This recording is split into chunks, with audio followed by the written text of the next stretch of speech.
अक्कलकुवा पोलीस ठाण्यात एसीबीची कारवाई 2000 रुपये लाच स्वीकारताना पोलीस हवालदार शैलेश गावित रंगेहात पकडले गेले आहेत. त्यामुळे पोलीस विभागात खळबळ माजली होती. अक्कलकुवा जिल्हा नंदुरबार येथे लाचलुचपत प्रतिबंधक विभाग धुळे यांनी दिनांक 29 ऑक्टोबर 2025 रोजी अक्कलकुवा पोलीस ठाण्यात कारवाई करत पोलीस हवालदार शैलेश विजयसिंग गावित वय 53 याला 2000 रुपये लाच घेताना रंगेहात पकडले. तक्रारदाराच्या भावाविरुद्ध एका महिलेकडून दिलेल्या तक्रारीवरून दाखल केलेल्या एनसी प्रकरणात चॅप्टर केस न करण्यासाठी गावित यांनी तक्रारदाराकडे 3000 रुपये लाचेची मागणी केली होती. तडजोडीनंतर 2500 रुपये घेण्याचे ठरले होते.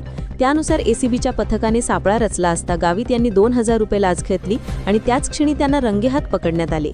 ही कारवाई पोलीस उपअधीक्षक सचिन साळुंखे यांच्या मार्गदर्शनाखाली पोलीस निरीक्षक पद्मावती कलाल, यशवंत बोरसे व त्यांच्या पथकांनी केली. कारवाईत पोलीस कॉन्स्टेबल राजन कदम, प्रवीण मोरे, संतोष पावरा, मकरंद पाटील, प्रवीण पाटील, सागर शिर्के, सुधीर मोरे यांनी सहभाग घेतला.